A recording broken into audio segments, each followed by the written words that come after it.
Think back to a quiet street. Early evening, the sound of a ball bouncing once, then stopping. You didn't need to be told what was allowed. One look from an adult, a raised eyebrow at a window, and you knew. You crossed the road, lowered your voice, went home. That was childhood for many of us in Britain. It wasn't loud fear or drama. It was rules that lived in the air. Boundaries learned without explanation.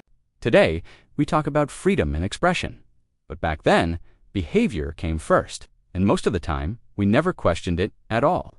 A generation grew up in a country still putting itself back together. After the war, Britain valued order because order felt like safety. Streets were quieter, money was tight, and families lived close to one another, often in small homes where privacy was rare. In that world, behavior mattered. Children were expected to fit in, not stand out, because standing out could bring trouble, judgment, or shame on the family name. Rules became a kind of social glue. You lined up properly. You spoke when spoken to. You respected authority, whether it came from teachers, neighbors, or strangers who felt entitled to intervene. It wasn't always harsh, but it was constant. Good behavior meant you belonged. Poor behavior meant whispers, looks, and consequences that followed you home. Today, childhood is often framed around confidence and self-expression.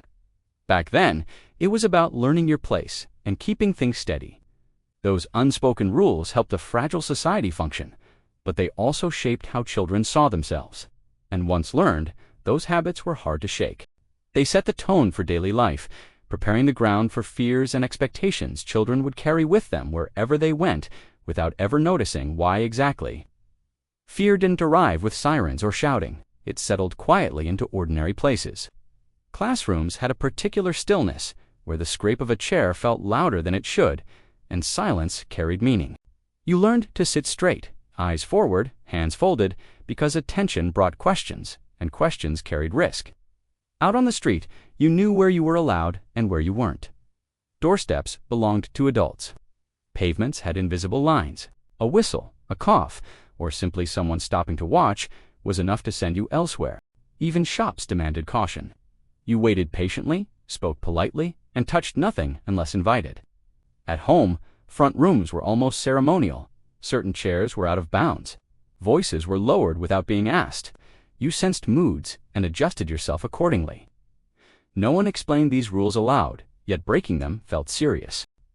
Long before we understood fear as a feeling, we learned it as a map, guiding us safely through everyday life. Those lessons lingered, shaping confidence, caution, and obedience, ready to surface whenever authority entered the room without warning or explanation given. Rules weren't confined to one place. They followed you like a shadow. You watched your tone when speaking to adults, choosing words carefully, never interrupting, never assuming your opinion mattered. Clothes had rules too. You were expected to look tidy, clean, presentable, because appearance reflected upbringing, and upbringing reflected the family. Outdoors came with its own timetable. You knew when you were allowed out, where you could go, and the exact moment you were expected back. No clock was needed, instinct did the job. Being late wasn't just lateness, it was worry, disappointment, and questions you'd rather avoid. None of this felt dramatic at the time. There were no speeches, no long explanations. The rules were simply there, steady and predictable. That consistency taught children to scan their surroundings, to adjust themselves before being corrected. It created caution, not panic. And in learning how to behave everywhere, children learned something deeper too. How to disappear just enough to stay safe, a habit that quietly followed many of us into adulthood.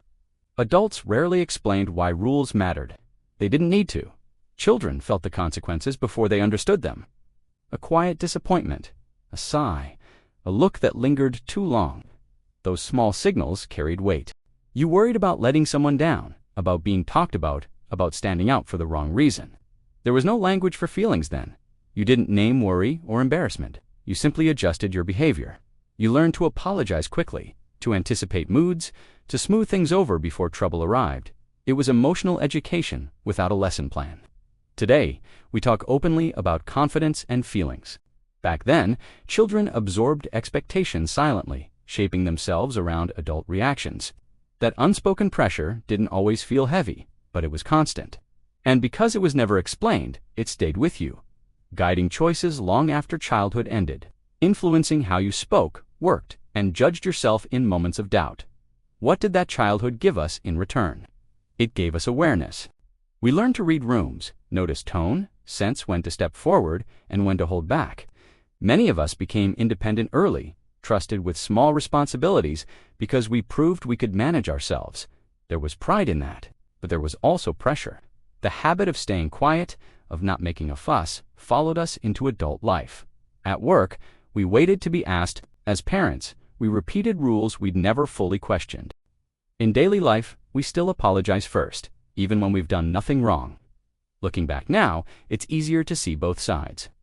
Those rules shaped resilience and courtesy, but they also taught restraint before self-expression. They didn't break us, they formed us. And understanding that balance helps explain why that generation moves through the world with such careful steadiness, even today, still standing. Would those old rules work today? It's hard to imagine children now growing up under such quiet restraint, learning limits through looks and silence rather than conversation. Childhood today feels louder, freer, more openly guided. Yet something has shifted.